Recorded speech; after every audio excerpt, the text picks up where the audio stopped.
can tell you that when I wrote the 30-Day Faith Detox, which, that was a whole other little universe of its own. I mean, that book was boot camp, and you had 30 days where you were really trained how to eat right, rest right, think right, all of these things, And so afterwards, the trouble was that people were saying, what now? What now? And the Healthy Living Handbook was my response to what now. So I decided early on that I needed to just pick up and have all of the top 10 things, because I love lists. Just make a list of the top 10 things that are good for your mind, are good for your body, and good for your spirit. Now, a little confession here. I wanted to call this book the 20 Habits of Really Healthy People, or something like that. And my publisher said, Laura, nobody wants 20 things to do. They said nobody is going to want to think they have 20 things. So what did I do? We changed the name of the book. I broke it into 3 sections. There's a top 10 for each, and now I give you 30 things. So there you go.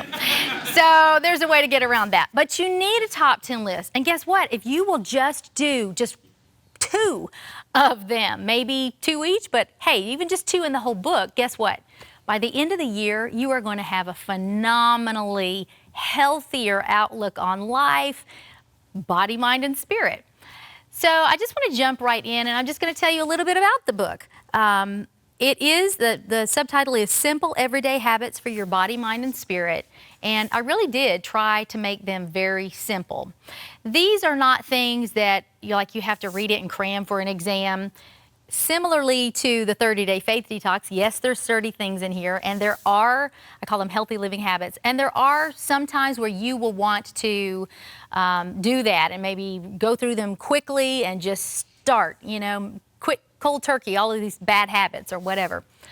But I would encourage you to read it slowly, add improvements to your life gradually, because I believe that good health care is progressive.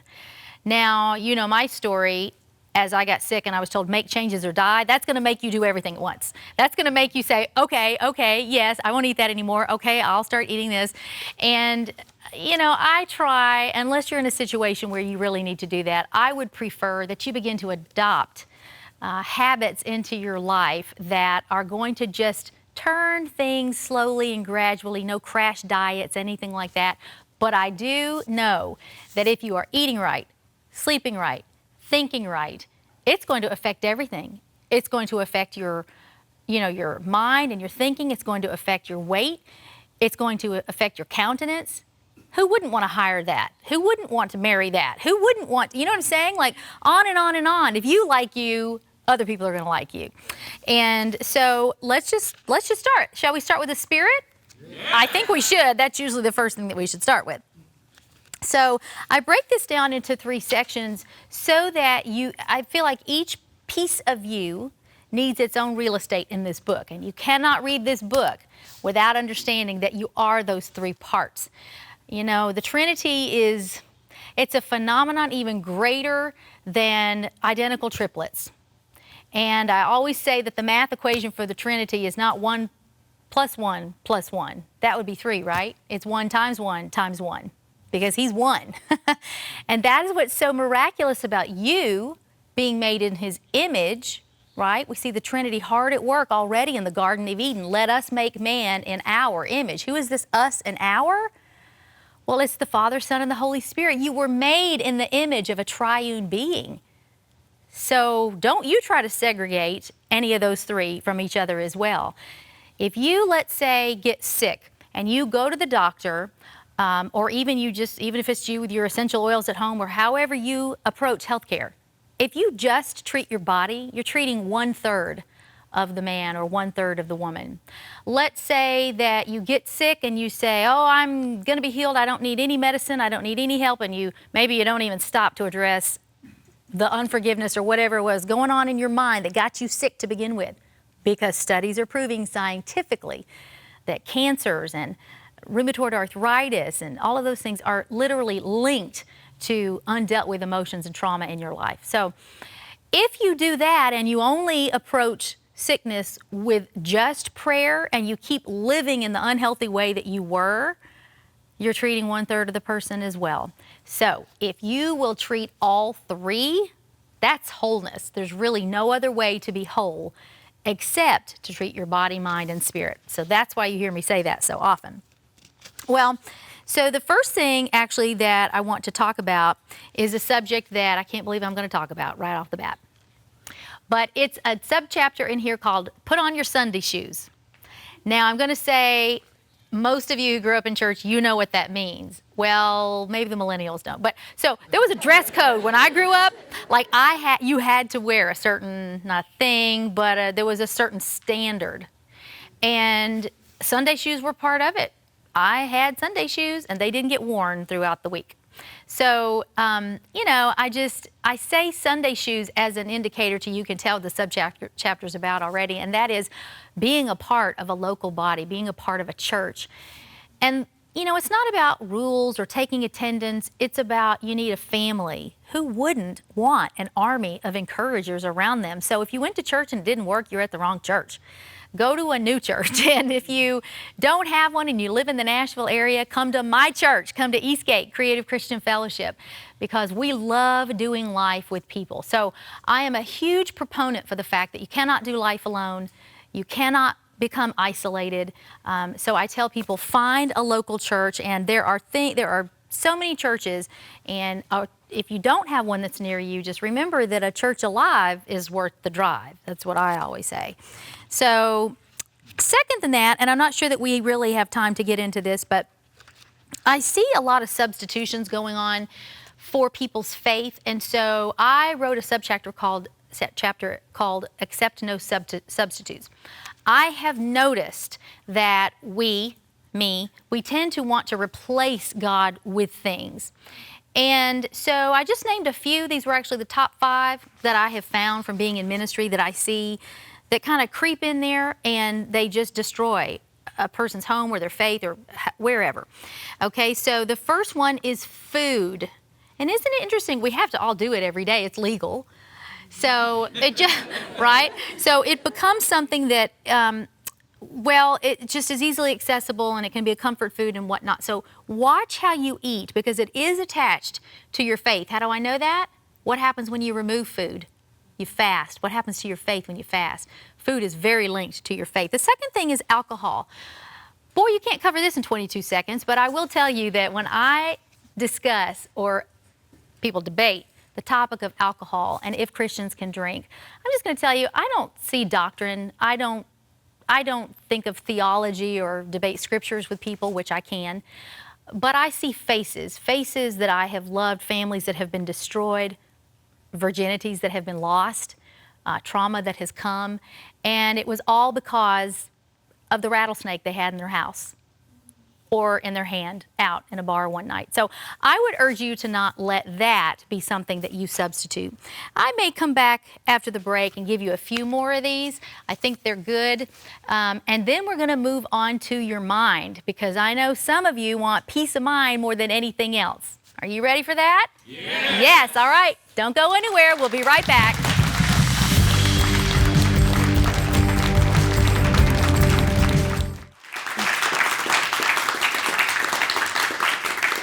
Welcome back, everybody. I'm Laura Harris-Smith. You're watching The Three, and we are talking about the Healthy Living Handbook. This is a book that I wrote last year just as a follow-up, really, to people who went through my 30-day faith detox and asked, now what? How can I stay healthy? And so as we were discussing before the break, we were still in the top 10 section for your spirit. And I mentioned just a couple of things that I have noticed that people substitute for God in their life. And the first thing I said was food. The second was alcohol. And the third, and this is going to be controversial. Boy, I've just picked the best topics today, haven't I? But it needs to be said. And again, these are 5 things that I've noticed as being someone who, my husband and I pastor a church, that I have seen lead to just a couple of degrees off accepting a substitute, and there's just no good fruit that comes of it. So this one's going to shock you a little bit, okay? But this one is yoga or New Age meditation. And yoga is not just the strength. Yoga is not Pilates. It's not the strengthening exercises and all of that, all right? The word yoga actually means yoke. You're yoked. And it is actually a Buddhist and Hindu discipline. So just really quickly, there's actually a quote from a yogi, that's someone who is, really skilled and an expert. Her name is Yogi Padma, and she says she's amazed to see photos of North Americans practicing power yoga poses and talking about how yoga is good for getting a fit body.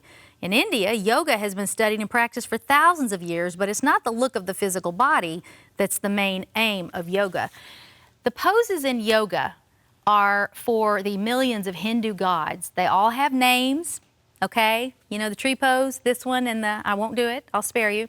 But that one is actually after there's a goddess Sita, and she's married to this demon king, and it's all, listen, you're tapping into stuff and poses that were not intended for you. And so I've heard a lot of people say, well, I do Christian yoga. Okay, so I try to get my mind around that. That's no different than, you're doing praise and worship for calisthenics. I mean, the point is just be careful what you open yourself up to because it's accepting a substitute. The Prince of Peace is the best thing to meditate on, and His Word, and there are no deceptions that come in the package. Amen? And then just really quickly, number 4 and number 5 are going to shock you too, but you know that they're true, and that is relationships. They can take God's place. And then, of course, busyness in work and in ministry. So we have to be careful to just not substitute anything with God. All right, we're going to have a little fun. You ready for that? Yes. All right. Well, I have now the top 10 list for your mind. And one of the things that I'm big on, probably because I'm a mother of 6 children, is to just mind your manners. So I'm going to read a little poem for you. It's called Have a Heart. Are you ready? Yes. Okay. Whatever happened to being polite, well-mannered, and pleasant and kind? And why do we disregard life's dearest gestures and hurriedly leave them behind? We used to say yes, ma'am, and no, sir, and thank you, and ask God to bless every sneeze. But now we're more bridled. We feel more entitled and barely can muster a please. Stop your critiquing. Please look at who's speaking and lay down your phone for a while. Don't interrupt or be rudely abrupt. Watch your tone and for heaven's sake, smile. Don't be so driven. Shake a hand if it's given, and please use said hand if you yawn. Take your neighbor a meal, ask his wife how she feels, and then while they're gone, mow their lawn. And when on the road, save the roads, don't explode. When parking, be kind, have a heart. Let someone cut line, change a tire, pay a fine, and take back that stray shopping cart. Hold the door, feed the poor, take your friend to the store. Go above and beyond for your brother. And when on the bus and a baby does fuss, give your seat to that tired nursing mother. Remember, my friend, don't ever drop in. Call first, then come ready to serve. Serve at church while you're at it. Don't be too dogmatic. And stay off your pastor's last nerve. Amen. Say you're welcome when thanked and sorry when spanked, and know when to keep your lips zipped. Be on time when you dine. Grab the tab as you gab, and don't jilt your waitress her tip. All right? If we'd keep in mind to be gracious and kind, and when not, to make speedy amends, we'd never again bring grief to our kin or find ourselves lacking in friends. Yeah, so I'm big time into mind your manners. I'm big time into things really simply, and I outline them in here on like cool it on Facebook and Twitter. Okay, let's get really practical here. Things to do when giving criticism, reward the little guy, quit talking over people, dress discreetly at church, on and on and on, these things. They're just very practical in this section. And then I'm going to try to start here with the physical section. Of course, I'm a nutritionist. And so I love including practical things for you that you can do just physically speaking, right? Because everybody's like, how much water do I drink? You know? And so I go over the big 3 in this section: meat, wheat, and sweets, because everybody wants to know about those. So I will tell you that I guess if I had to start anywhere, it would be in just deciding that food is going to be your medicine. Now, I don't mean to not take medicine. I just mean prevention. Let your plate reflect how you want to live. Let your fork be what is the main weapon in your health. Not only has God color-coded your foods so that you can eat colorfully and know which ailments to fight off, I talk a lot about that in the 30-day faith detox and which colored foods fix what. I'll say it that way. But also, it's just that, you know, we are, in terms of meat, we are what we eats. So you have to be so careful about the steroids and antibiotics that you put into your body as well. And I also tell people to eat the rainbow. That's a section in here. Watch your mouth. Believe it or not, that's a section on eating. Yes, it is. We have to be careful with that. Don't eat and run. If you're still eating fast food, why? Okay, fast food is the new smoking. So, and I say that with the conviction of the fact that I don't really like fast food, but I do eat food fast. So we do have to make sure, I talk about things in here, chew every bite, savor it. You know, your digestive juices, they're there for a purpose. Did you know that even when you smell the food, when you sit down to the table and you stop and take the time to pray over your meal, that is amazing to think that the digestive juices are actually doing their jobs and preparing to digest this healthy meal you're going to eat. So just keep those little tiny things in mind. And this book is just full of those. Get your beauty sleep. I have sleep tips in here, things that you need to do, even concerning your weight, how to get up and scale down. And so I give tips in there for that as well. How to read a label. Oh my goodness, the FDA's changed it so many times, so I've got the latest information in here and how you can know exactly what you're buying. I have a section in here on essential oil, and I actually have the top 50 household ailments and which essential oils you need for them. I had somebody tell me one time, Laura, you put 5 books in one book. You're cheating yourself. This could have been 5 books. But I want it said of me that a Laura Harris Smith book is going to be more than you need. It's going to have everything that you want to know, especially if you're living life in the fast lane, and I'm going to put everything in one easy place for you. How about that? Does that sound good? I'm all about that. All right, we got just a little bit of our show left. Please don't go anywhere. Come right back. You're watching The 3.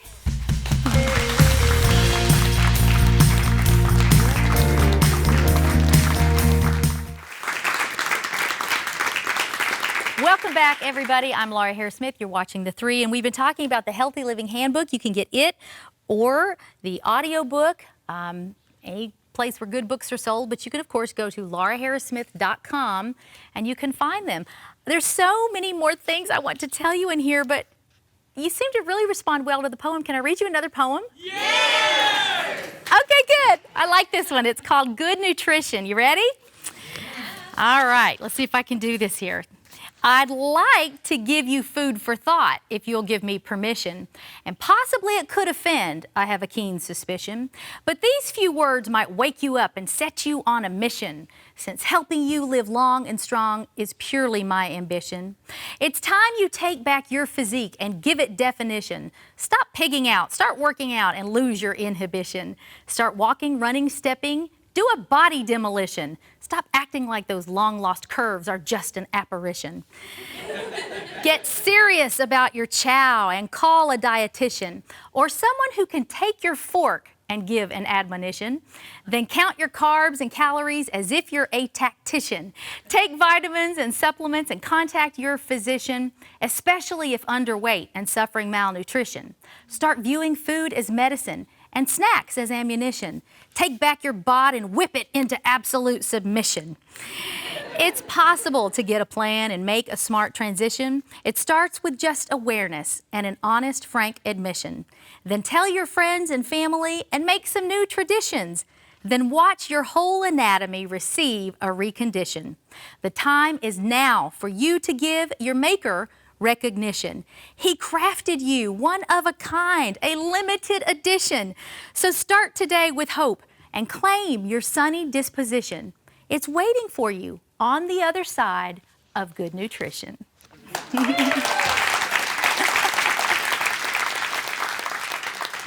Well, I'm thankful that you joined us today, and I hope that I have at least inspired you to start somewhere.